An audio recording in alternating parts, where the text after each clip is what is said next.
Hi hello everybody welcome to Vikas commerce tutorials. ವಿದ್ಯಾರ್ಥಿಗಳಲ್ಲಿ ನಿಮ್ಮ screen ಮೇಲೆ ನೋಡ್ತಾ ಇರಬಹುದು 25-26 ಸೆಕೆಂಡ್ PUC ಪ್ರಿಪರೇಟರಿ ಎಕ್ಸಾಮಿನೇಷನ್. ಈಗ ಆಲ್ರೆಡಿ ಥಂಬ್ನೇಲ್ ಕೂಡ ನೋಡಿರ್ತೀರಿ. ಇವತ್ತಿನ ಕ್ಲಾಸ್ ಏನಪ್ಪಾ ಅಂದ್ರೆ cash flow from investing activities. ಬಹಳಷ್ಟು ಜನ ಕಮೆಂಟ್ ಕೂಡ ಮಾಡ್ತಾ ಇದ್ರಿ, sir investing activities 6 marks problem ಯಾವ ರೀತಿ ಸಾಲ್ವ್ ಮಾಡಬೇಕು ಅಂತ.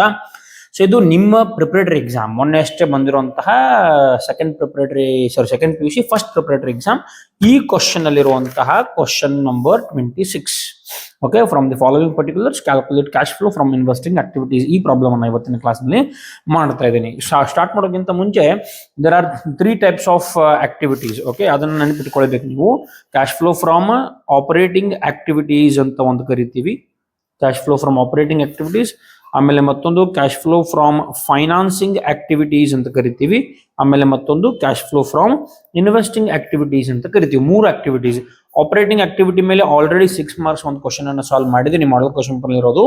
ಅದು ನಿಮಗೆ ಡಿಸ್ಕ್ರಿಪ್ಷನ್ ನಲ್ಲಿ ಒಂದು ಲಿಂಕ್ ಸಿಗ್ತದೆ, 25-26 ಅಕೌಂಟೆನ್ಸಿ ಅಂತೇಳಿ. ಆ ಲಿಂಕ್ ಅನ್ನು ನೀವು ಓಪನ್ ಮಾಡಿದ್ರೆ ಅಲ್ಲಿ ಹಲವಾರು ವಿಡಿಯೋಗಳು ಬರ್ತವೆ. ಆ ವಿಡಿಯೋದಲ್ಲಿ cash flow from operating activities ಒಂದು ವಿಡಿಯೋ ನಿಮಗೆ ಸಿಗ್ತದೆ, ಅದನ್ನು ನೋಡಬೇಕು. ಈ 3 ಆಕ್ಟಿವಿಟೀಸ್ಗಳು ವೆರಿ ಈಸಿ. 6 ಮಾರ್ಕ್ಸ್ನ ಒಂದು ಕ್ವಶನ್ ಇಲ್ಲಿಂದ ಬರ್ತದೆ. 3 ಆಕ್ಟಿವಿಟಿಗಳಲ್ಲಿ ಯಾವ್ದು ಬೇಕಾದ ಆಕ್ಟಿವಿಟಿಯನ್ನ ಕೇಳಬಹುದು, ಮತ್ತೆ ಯಾವ್ದು ಕೇಳಿದ್ರು ಆರಾಮಾಗಿ ನೀವು ಬಿಡಿಸಬಹುದು, ಯಾಕಂದ್ರೆ 3 ಆಕ್ಟಿವಿಟೀಸ್ ಅಷ್ಟು ಈಸಿ ಅದ. ಹಾಗಾಗಿ ನಾವು ಇವತ್ತಿನ ಕ್ಲಾಸ್ನಲ್ಲಿ ಆಪರೇಟಿಂಗ್ ಆಕ್ಟಿವಿಟಿ ಆಲ್ರೆಡಿ ಮಾಡಿರೋದ್ರಿಂದ ಫೈನಾನ್ಸಿಂಗ್ ಆಕ್ಟಿವಿಟಿ ಇನ್ವೆಸ್ಟಿಂಗ್ ಆಕ್ಟಿವಿಟಿ ಮೇಲೆ ಒಂದು ಕ್ವಶನ್ ಮಾಡ್ತಾ ಇದ್ದೀನಿ. ಮುಂದಿನ ಕ್ಲಾಸ್ನಲ್ಲಿ ಫೈನಾನ್ಸಿಂಗ್ ಆಕ್ಟಿವಿಟಿ ಮೇಲೂ ಕೂಡ ಒಂದು ಕ್ಲಾಸ್ ಅನ್ನ ಮಾಡುವ. ಈಗ ಇಲ್ಲಿ ನೋಡಬಹುದು, ಇನ್ವೆಸ್ಟಿಂಗ್ ಆಕ್ಟಿವಿಟಿ ಮೇಲೆ ಒಂದು ಕ್ವಶನ್ ಅನ್ನು ಕೇಳ್ತಾ ಇದ್ದಾರೆ, ಸಾಲ್ವ್ ಮಾಡಿ ಅಂತ 6 ಮಾರ್ಕ್ಸ್. ಈಗ ಏನ್ ಮಾಡಬೇಕು, ವೆರಿ ಸಿಂಪಲ್, ಕ್ವಶನ್ ಅನ್ನ ಆಸ್ ಇಟ್ ಇಸ್ ಬರ್ದು ಬಿಡೋಣ. ನೀವು ಆಪರೇಟಿಂಗ್ ಆಕ್ಟಿವಿಟಿ ನೋಡಿರ್ಬೇಕಾದ್ರೆ ಫಸ್ಟ್ ಕ್ವಶನ್ ಅನ್ನೇ ಆಸ್ ಇಟ್ ಇಸ್ ಬರ್ದಿದ್ದೀನಿ, ಜಸ್ಟ್ ಪ್ಲಸ್ ಮೈನಸ್ ಮಾಡಬೇಕು. ಆಪರೇಟಿಂಗ್ ಆಕ್ಟಿವಿಟಿ ಇರಲಿ ಅಥವಾ ಇನ್ವೆಸ್ಟಿಂಗ್ ಆಕ್ಟಿವಿಟಿ ಇರಲಿ, ಪ್ಲಸ್ ಆರ್ ಮೈನಸ್ ಮಾಡಬೇಕು. ಅದು ಬಿಟ್ರೆ ಮತ್ತೇನೇನು ಕೆಲಸ ಇಲ್ಲಿ ಇಲ್ಲ. ಈಗ ಇಲ್ಲ ಫಾರ್ ಎಕ್ಸಾಂಪಲ್ ನಾನು ಇಲ್ಲಿ ಸೀರಿಯಲ್ ನಂಬರ್ 1 ಅಂತ ಹಾಕ್ತೀನಿ, ಪರ್ಟಿಕ್ಯುಲರ್ಸ್ ಅಮೌಂಟ್ಸ್ ಮತ್ತು ಸೀರಿಯಲ್ ನಂಬರ್ ಅಂತ ಅದ. ಅವ್ರಲ್ಲಿ ಎ ಅಂತ ಬರೆದಿರೋದ್ರಿಂದ ನಾವು ಬೇಕಾದ್ರೆ ಇಲ್ಲೇ ಎ ಅಂತಾನ ಬರೆಯೋಣ. ಸೊ ಎದಾಗ ಏನದ, ಮಷಿನರಿ ಪರ್ಚೇಸ್ಡ್. ಸೊ ನಾವು ಕೂಡ ಇಲ್ಲಿ ಮಷಿನರಿ ಪರ್ಚೇಸ್ಡ್ ಸೇಮ್ ಕ್ವಶನ್ ಅನ್ನೇ ನಾವು ಕಾಪಿ ಮಾಡ್ಕೊಂತ ಹೋಗೋದು. ಓಕೆ, ನೆಕ್ಸ್ಟ್ ಅಮೌಂಟ್ ಆಮೇಲೆ ಬರೀ. ಈಗ ಅಮೌಂಟ್ ಕೂಡ ಬರೆದು ಬಿಡೋಣ ಬೇಕಾದ್ರೆ, 4,50,000 rupees ಅಮೌಂಟ್. ನೆಕ್ಸ್ಟ್ ಎರಡನೇದೇನದ, investments sold. So B investments sold as it is question ಹೆಂಗದ ಹಂಗ ಬರಿತಾ ಇದ್ದೀನಿ, 6 lakh rupees. ಇದಾದ ನಂತರ ಸಿ ಡಿವಿಡೆಂಡ್ ರಿಸೀವ್ಡ್. ಸೊ ಹಾಗಾಗಿ ನಾನು ಕೂಡ ಇಲ್ಲಿ ಡಿವಿಡೆಂಡ್ ರಿಸೀವ್ಡ್ ಅಂತ ಬರಿತೀನಿ, ಡಿವಿಡೆಂಡ್ ರಿಸೀವ್ಡ್. ಓಕೆ, ಎಷ್ಟಂದ್ರೆ ಡಿವಿಡೆಂಡ್ ರಿಸೀವ್ಡ್ 35,000 rupees. ಅದಾದ ನಂತರ ಡಿ ಫರ್ನಿಚರ್ ಪರ್ಚೇಸ್ಡ್ ಅದ. ಸೊ ನಾವು ಕೂಡ ಇಲ್ಲಿ ಫರ್ನಿಚರ್ ಪರ್ಚೇಸ್ಡ್ ಅಂತ ಬರೆಯೋಣ. ಓಕೆ, ಅದೆಷ್ಟದ 27,000 rupees. ಫರ್ನಿಚರ್ ಪರ್ಚೇಸ್ಡ್ ಆದ ನಂತರ ಡಿ ಆದ ನಂತರ ನಮ್ಮ ಕಡೆ ಇರೋದು ಇ interest received on debentures. So ಇ ಇಂಟ್ರೆಸ್ಟ್ ರಿಸೀವ್ಡ್ ಆನ್ ಡಿಬೆಂಚರ್ಸ್ ನಾವು ಕೂಡ ಆಸ್ ಇಟ್ ಈಸ್ ಹಂಗ ಬರೆಯೋಣ, interest received on debentures. Income tax paid ಅದೇನು ಬರೆಯೋ ಅವಶ್ಯಕತೆ ಇಲ್ಲ, ಅದನ್ನ ಇಲ್ಲಿ ಇನ್ವೆಸ್ಟಿಂಗ್ ಆಕ್ಟಿವಿಟಿ ಒಳಗಡೆ ಇನ್ವಾಲ್ವ್ ಮಾಡಂಗಿಲ್ಲ, ದಟ್ ಇಸ್ ಪರ್ಸನಲ್ ಎಕ್ಸ್ಪೆನ್ಸ್, ಹಾಗಾಗಿ ಇಲ್ಲಿ ಅದು ಬರಂಗಿಲ್ಲ. Okay, next interest received on debentures ಎಷ್ಟದ, 58,000 rupees. ಓಕೆ, ಈಗ ಇದು ಆದ ನಂತರ ಕ್ವಶನ್ ಅನ್ನೇ ಬರೆದ್ವಿ ನಾವು. ಇಲ್ಲಿ ಏನ್ ಮಾಡಬೇಕಪ್ಪ ಅಂದ್ರೆ ವೆರಿ ಸಿಂಪಲ್, ಹಣ ಹೊರಗಡೆ ಹೋಗ್ತಾ ಇದ್ರೆ ಕ್ಯಾಶ್ ಫ್ಲೋ. ಕ್ಯಾಶ್ ಫ್ಲೋದಲ್ಲಿ ಒಂದು ಕ್ಯಾಶ್ ಇನ್ ಫ್ಲೋ, ಮತ್ತೊಂದು cash out flow. Cash in ಅಂದ್ರೆ ಕ್ಯಾಶ್ ಬರ್ತಾ ಇದ್ರೆ ಪ್ಲಸ್ ಮಾಡಬೇಕು, ಕ್ಯಾಶ್ ಹೋಗ್ತಾ ಇದ್ರೆ ನಾವು ಮೈನಸ್ ಮಾಡಬೇಕು. ಈಗ ಎ ಒಳಗಡೆ ಮಷಿನರಿ ಪರ್ಚೇಸ್ಡ್, ಮಷಿನ್ ಅನ್ನ ಪರ್ಚೇಸ್ ಮಾಡಿದೀವಿ, ಮತ್ತೊಂದು ವಸ್ತುವನ್ನ ಪರ್ಚೇಸ್ ಮಾಡಿದಾಗ ನಾವು ಹಣವನ್ನ ಕೊಡಬೇಕಾಗ್ತದೆ, ಹೌದು ಇಲ್ಲೋ? ಖರೀದಿ ಮಾಡಿದಾಗ ಯಾರು ನಮಗೆ ಹಾಗೆ ಕೊಡಲ್ಲ.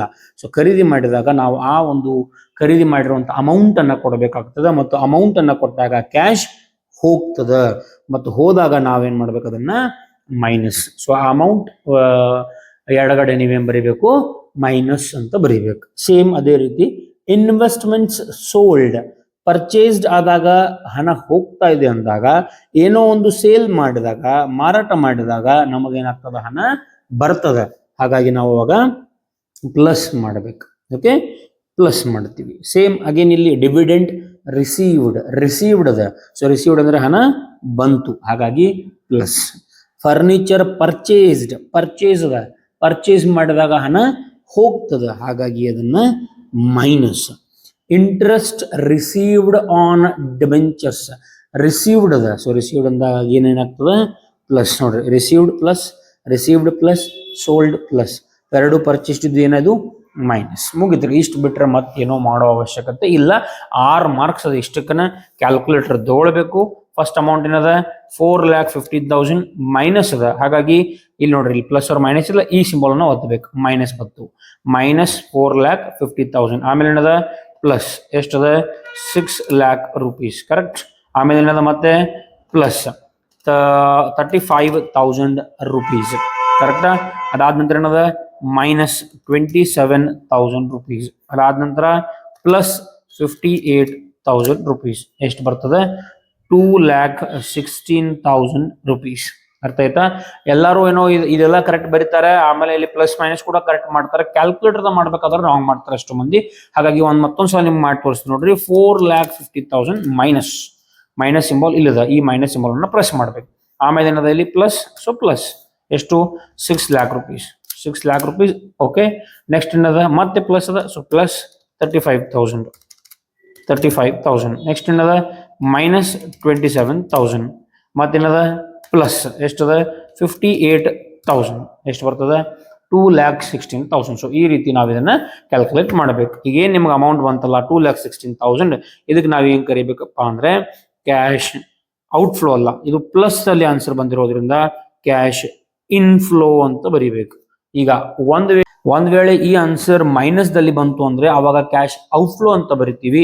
ಒಂದ್ ವೇಳೆ ಆನ್ಸರ್ ಪ್ಲಸ್ ದಾಗ ಬಂತು ಅಂದ್ರೆ ಅವಾಗ ನಾವು ಕ್ಯಾಶ್ ಇನ್ಫ್ಲೋ ಅಂತ ಬರಿಬೇಕು. So inflow from investing activities. Okay, cash inflow from investing activities ಈ ರೀತಿ ಬರಿಬೇಕು. ಪ್ಲಸ್ ಮೈನಸ್ ಮಾಡ್ಕೊಂತ ಹೋಗ್ರಿ. ಕ್ವಶನ್ ಅನ್ನ ಬರ್ರಿ ಆಸ್ ಇಟ್ ಇಸ್, ಅಮೌಂಟ್ ಅನ್ನ ಆಸ್ ಇಟ್ ಇಸ್ ಬರ್ರಿ. ಹಣ ಬರ್ತಾ ಇದ್ರೆ ಪ್ಲಸ್, ಹೋಗ್ತಾ ಇದ್ರೆ ಮೈನಸ್. ಈಗ ಆನ್ಸರ್ ಪ್ಲಸ್ ದಾಗ ಬಂದ್ರೆ ಇನ್ಫ್ಲೋ, ಆಮೇಲೆ ಆನ್ಸರ್ ಮೈನಸ್ ದಾಗ ಬಂದ್ರೆ ಅವಾಗ ಕ್ಯಾಶ್ ಔಟ್ಫ್ಲೋ ಅಂತ ಕರಿತೀವಿ. ಓಕೆ, ಈ ರೀತಿ ನಾವು ಇನ್ವೆಸ್ಟಿಂಗ್ ಆಕ್ಟಿವಿಟಿಯನ್ನ ಮಾಡ್ತೀವಿ. ಈಗ ನಿಮಗೆ ಮತ್ತೊಂದು ಕ್ವಶನ್ ಅನ್ನ ಮಾಡಿ ತೋರಿಸ್ತೀನಿ ಇನ್ವೆಸ್ಟಿಂಗ್ ಆಕ್ಟಿವಿಟಿ ಮೇಲೆ. ವೆರಿ ಮುಗಿದಿದೆ, ಇದಿಷ್ಟು 6 ಮಾರ್ಕ್ಸ್ ಇಂಪಾರ್ಟೆಂಟ್ ಕ್ವಶನ್ ಇಷ್ಟ ಆಗ್ತದೆ. ಓಕೆ, ನಾನು ಇಲ್ಲಿ ಅನದರ್ ಟೈಪ್ ಆಫ್ ಕ್ವಶನ್ ಅನ್ನ ಮಾಡ್ತಾ ಇದ್ದೀನಿ. ಮಾಡೆಲ್ ಕ್ವಶನ್ ಪೇಪರ್ 3 ನೋಡ್ರಿ. ಈಗ ಆಲ್ರೆಡಿ ನೋಡ್ರಿ ಈ ಕ್ವಶನ್ ಒಂದು ಮಾಡಿದ್ವಿ ನಾವು ಇಲ್ಲಿ. ಈ ಟೈಪ್ ಇದು ನಿಮ್ಮ ಫಸ್ಟ್ ಪ್ರಿಪರೇಟರಿ ಎಕ್ಸಾಮ್ ನಲ್ಲಿ ಬಂದಿರುವಂತದ್ದು. ಇದು ಕೂಡ ಇನ್ವೆಸ್ಟಿಂಗ್ ಆಕ್ಟಿವಿಟಿ. ಈಗ ಮತ್ತೊಂದು ಇನ್ವೆಸ್ಟಿಂಗ್ ಆಕ್ಟಿವಿಟಿ ಮೇಲೆ ಕ್ವಶನ್ ಮಾಡ್ತದೆ, ಬಟ್ ಇದೊಂದು ಸ್ವಲ್ಪ ಡಿಫ್ರೆಂಟ್ ಟೈಪ್ ಇರ್ತದೆ.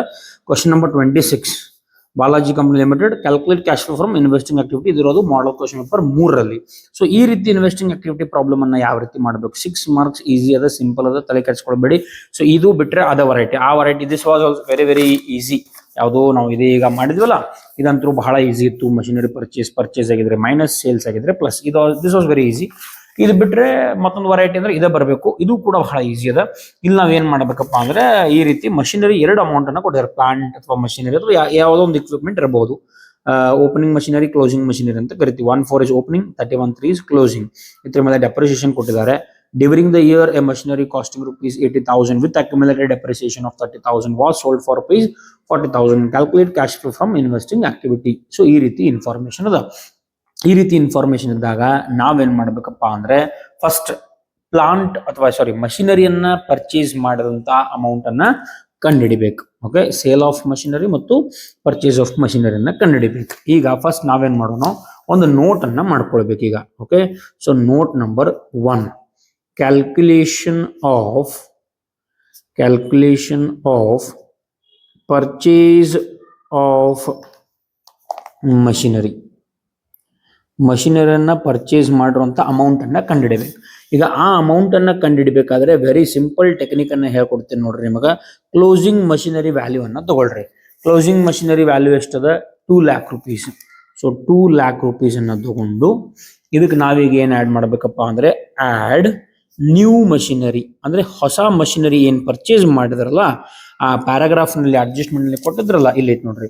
During the year a machinery costing rupees 80,000. ಎಷ್ಟಿದು ನ್ಯೂ ಮಷಿನರಿ ಅಮೌಂಟ್ ಎಷ್ಟದ 80,000 rupees. ಸೊ ಈ 80,000 ಏನ್ ಮಾಡ್ತೀನಿ ಈಗ ಆಡ್ ಮಾಡ್ತಾ ಇದ್ದೀನಿ. ಸೊ 2 ಲಕ್ಷ ರೂಪಾಯಿ ಹಳೆ ಮಷಿನರಿ, ಹೊಸ ಮಷಿನರಿ 80. ಸೊ 2,80,000 ರೂಪಾಯಿ ನಮ್ಮ ಕಡೆ ಸದ್ಯಕ್ಕೆ ಇರುವಂತಹ ಟೋಟಲ್ ಮಷಿನರಿ ಕಾಸ್ಟ್. ಓಕೆ, ಇದಕ್ಕೆ ನಾವೀಗ ಏನ್ ಮಾಡಬೇಕು, ಲೆಸ್ ಓಪನಿಂಗ್ ಮಷಿನರಿ ಅಂದ್ರೆ ಹಳೆ ಮಷಿನರಿ ಏನಿತ್ತಲ್ಲ ಅದನ್ನ ಮೈನಸ್ ಮಾಡ್ರಿ. ಹಳೆ ಮಷಿನರಿ ಅಮೌಂಟ್ ಎಷ್ಟದ, opening machinery 1,50,000 rupees. So 1,50,000 rupees ನೀವು ಮೈನಸ್ ಮಾಡಿದ್ರೆ 2,80,000 ನಲ್ಲಿ 2,80,000 minus 1,50,000. Answer will be 1,30,000 rupees. This will be called as purchase of machinery. ಈ ರೀತಿ ನೀವು ನೋಟ್ ಅನ್ನ ಮಾಡ್ಕೊಳ್ಬೇಕು ನೋಡ್ರಿ, ಪರ್ಚೇಸ್ ಆಫ್ ಮಷಿನರಿ. ಓಕೆ, ಈ ರೀತಿ ನೋಟ್ ಮಾಡಿದ ನಂತರ ಇಲ್ಲಿ ಹೆಡ್ಡಿಂಗ್ ಹಾಕ್ತೀನಿ ಈಗ, cash flow from investing activity ಅಂತೇಳಿ. ಫಸ್ಟ್ ಯಾವಾಗಲೂ ಈ ರೀತಿ ಡಬಲ್ ಅಮೌಂಟ್ ಗಳನ್ನ ಕೊಟ್ಟಾಗ ಎರಡು ವೆರೈಟಿ ರೀ, ಇದೊಂದು ವೆರೈಟಿ, ಅದ್ ಬಿಟ್ರೆ ಈಗ ನಾ ಏನ್ ಮಾಡಿದ್ನಿ ಈ ವೆರೈಟಿ, ಈ ಎರಡನ್ನ ಪರ್ಫೆಕ್ಟ್ ಮಾಡ್ರೆ 100% ಇನ್ವೆಸ್ಟಿಂಗ್ ಆಕ್ಟಿವಿಟಿ ಮುಗಿದು ಹೋಗ್ತದ. ನಿಮ್ಮ ಆಪರೇಟಿಂಗ್ ಆಕ್ಟಿವಿಟಿನಲ್ಲಿ ಏನು ವೆರೈಟಿ ಆಫ್ ಕ್ವಶನ್ಸ್ ಇಲ್ಲ, ಒಂದೇ ವೆರೈಟಿ ಅದ, ಅದನ್ನ ಆಲ್ರೆಡಿ ಮಾಡಿದೀನಿ. ಆಮೇಲೆ ಫೈನಾನ್ಸಿಂಗ್ ಆಕ್ಟಿವಿಟಿದಾಗೂ ಕೂಡ ಏನು ವೆರೈಟಿ ಇಲ್ಲ, ಅದನ್ನು ಕೂಡ ನಿಮ್ಗೆ ನಾನು ನೆಕ್ಸ್ಟ್ ವಿಡಿಯೋಗಳಲ್ಲಿ ಮಾಡಿ ತೋರಿಸ್ತೀನಿ. ಈಗ cash flow from investing activity particulars amount ಅಂತ ಬರಿತೀವಿ, ಬರೆದು ಬಿಡೋಣ ಅದನ್ನು ಕೂಡ ಇಲ್ಲಿ, ಪರ್ಟಿಕ್ಯುಲರ್ಸ್ ಆಮೇಲೆ ಅಮೌಂಟ್.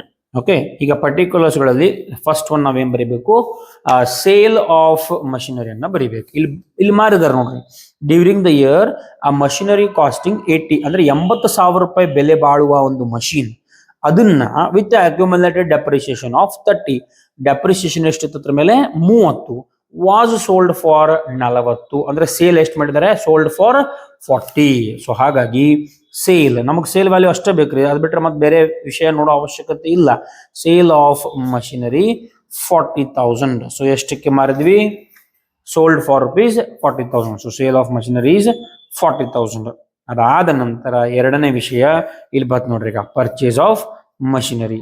ಸೊ ಒಂದು ಕಡೆ ಸೇಲ್ ಆಫ್ ಮಷಿನರಿ, ಮತ್ತೊಂದು purchase of machinery. Purchase of machinery ಮಾಡ್ಬೇಕಾದ್ರೆ ಇಲ್ಲಿ ನೋಟ್ ಮಾಡಿದೀವಿ, ಕ್ಲೋಸಿಂಗ್ ಮಷಿನರಿ, ನ್ಯೂ ಮಷಿನರಿನ ಆಡ್ ಮಾಡ್ರಿ, ಲೆಸ್ ಓಪನಿಂಗ್ ಮಾಡ್ರಿ, ನಿಮಗೆ ಪರ್ಚೇಸ್ ಆಫ್ ಮಷಿನರಿ ಸಿಕ್ಬಿಡ್ತದೆ. ಅದೆಷ್ಟದ 1,30,000. ಈಗ ಸೇಲ್ ಮಾಡಿದಾಗ ನಮ್ಮ ಕಡೆ ಹಣ ಬರ್ತದನೋ ಹೋಗ್ತದ, ಹಾಗಾಗಿ ಮೈನಸ್. ಪರ್ಚೇಸ್ ಮಾಡಿದಾಗ ಒಂದು ಮಷಿನ್ ಅನ್ನ ಪರ್ಚೇಸ್ ಮಾಡಿದಾಗ ನಮ್ಮ ಕಡೆ ಅಮೌಂಟ್ ಬರ್ತದನೋ ಹೋಗ್ತದನೋ, ಸಾರಿ ಸೇಲ್ ಮಾಡಿದಾಗ ಬರ್ತದ, I am extremely sorry, sale ಮಾಡಿದಾಗ ಹಣ ಬರ್ತದ. ಒಂದು ಮಷೀನ್ ಅನ್ನ ನಾವು ಮಾರಿದಾಗ ನಮ್ಮ ಕಡೆ ಹಣ ಬರ್ತಾ ಇದೆ. ಪರ್ಚೇಸ್ ಮಾಡಿದಾಗ ಯಾರ ಕಡೆಯಿಂದ ನಾವು ತಗೊಂಡು ಬಂದಾಗ ಹಂಗ ತಗೊಂಡು ಬರಕಾಗಿಲ್ಲ, ಅವ್ರಿಗೆ ನಾವು ಹಣವನ್ನ ಕೊಡಬೇಕು, ಹಾಗಾಗಿ ಅವಾಗ ಮೈನಸ್ ಆಗ್ತದ. ಸೊ ಹೀಗಾಗಿ ಇದರ ಆನ್ಸರ್ ನಾವೀಗ ಮಾಡಬೇಕು. ಇಲ್ಲಿ ಪ್ಲಸ್ 40,000 ಅದ, so 40,000 plus as it is, ಅದು ಪ್ಲಸ್ ಇದ್ದಂಗೆ ಏನೂ ಇಲ್ಲ ಅಂದ್ರೆ ಮೈನಸ್ ಅದ, ಹಾಗಾಗಿ ಮೈನಸ್ ಓದ್ರಿ 1,30,000. ಅವಾಗ ಆನ್ಸರ್ ಎಷ್ಟು ಬರ್ತದೆ, 90,000 rupees ಅಂದ್ರೆ ಮೈನಸ್ 90,000. ಮತ್ತೆ ಇಲ್ಲಿ ಮೈನಸ್ ಇದ್ದಾಗ ಅವಾಗ ನಾವಿಲ್ಲಿ ಏನ್ ಬರೀಬೇಕು, cash out flow from investing activity ಅಂತ ಬರೀಬೇಕು. ಓಕೆ, ಪ್ಲಸ್ ಇತ್ತು ಅಂದ್ರೆ ಆನ್ಸರ್ ಕ್ಯಾಶ್ ಇನ್ಫ್ಲೋ ಅಂತ ಬರ್ತದ. ಇಲ್ಲಿ ಏನಾದ್ರು ಆನ್ಸರ್ ನಿಮಗೆ ಪ್ಲಸ್ ದ ಬಂತು ಅಂದ್ರೆ ಇದು ಕ್ಯಾಶ್ ಇನ್ಫ್ಲೋ, ಇಲ್ಲಿ ಮೈನಸ್ ದ ಬಂತು ಅಂದ್ರೆ ಇದು ಕ್ಯಾಶ್ ಔಟ್ ಫ್ಲೋ. ಓಕೆ, ಇಷ್ಟ ಅದ, ಇದು 6 marks ಕ್ವಶನ್. ಇದೊಂದು ನೀವು ನೋಟ್ ಮಾಡ್ಕೊಂಡ್ಬಿಡ್ಬೇಕು. ಪರ್ಚೇಸ್ ಆಫ್ ಮಷಿನರಿ ಮಾಡ್ಬೇಕಾದ್ರೆ closing, add new machinery, less opening machinery, ಇಷ್ಟ ಇಲ್ಲಿ ಅಡ್ಜಸ್ಟ್ಮೆಂಟ್ ಅದ ಕೊಟ್ಟಿದ್ದಾರೆ ಪ್ಯಾರಾಗ್ರಾಫ್ ದಾಗ, ಅದನ್ನ. ಆಮೇಲೆ ಸೇಲ್ ಆಫ್ ಮಷಿನರಿ, ಈ ಸೇಲ್ ಆಫ್ ಮಷಿನರಿ ಎಲ್ಲಿಂದ ಬಂತ್ರಿ, 40,000 rupees. ಇಲ್ಲಿ ನೋಡ್ರಿ, during the year sold for rupees 40, sale ಮಾಡಿದ್ದು 40,000, ಹಾಗಾಗಿ 40,000 ಬರ್ದಿದ್ದೀನಿ. ಪರ್ಚೇಸ್ ಎಲ್ಲಿಂದ ಬಂತು, ಇಲ್ಲಿ ಕ್ಯಾಲ್ಕುಲೇಟ್ ಮಾಡಿದ್ದೀನಿ. ಸೊ ಈ ವೆರೈಟಿ ಬಿಟ್ರೆ ಮತ್ತೆ ಯಾವುದೇ ವೆರೈಟಿ ಎಕ್ಸಾಮ್ ದಾಗ ಕೇಳೋದಿಲ್ಲ. ಸೊ ಡೋಂಟ್ ವರಿ, ಇದೊಂದು ವೆರೈಟಿ, ಇದಕ್ಕಿಂತನೂ ಇದಂತೂ ಬಹಳ ಈಸಿನ ಅದ. ಪರ್ಚೇಸ್ ಆಗಿದ್ರೆ ಮೈನಸ್ ಮಾಡೋದು, ಸೇಲ್ಸ್ ಆಗಿದ್ರೆ ಪ್ಲಸ್, ರಿಸೀವ್ಡ್ ಆಗಿದ್ರೆ ಪ್ಲಸ್, ಪೇಡ್ ಆಗಿದ್ರೆ ಮೈನಸ್, ಹಣ ಬರ್ತಾ ಇದ್ರೆ ಪ್ಲಸ್, ಹಣ ಹೋಗ್ತಾ ಇದ್ರೆ ಮೈನಸ್. ಇದಂತೂ ವೆರಿ ಈಸಿ ಅದ. ಓಕೆ, ಅದ್ ಬಿಟ್ರೆ ಈ ವೆರೈಟಿ, ಈ ಎರಡರಾಗ ಒಂದು ಪರ್ಫೆಕ್ಟ್ ಮಾಡ್ರೆ 100% ನಿಮಗೆ ಈಸಿ ಆಗ್ತದೆ. ಮತ್ತೆ ಬಿಡಬೇಡ್ರಿ ಅದನ್ನ, 100% ಪ್ರಾಕ್ಟೀಸ್ ಮಾಡ್ರಿ. 80 out of 80 ಮಾಡಬೇಕು, target we will achieve it. Okay, next class ನಲ್ಲಿ ನಾನು ಇನ್ನಷ್ಟು ಪ್ರಾಬ್ಲಮ್ಗಳನ್ನ ನಿಮ್ಮ ಮುಂದೆ ತಗೊಂಡ್ಬರುವಂತ ಕೆಲಸವನ್ನ ಮಾಡ್ತೀನಿ. Thank you everybody for watching Vikas commerce tutorials. Thank you.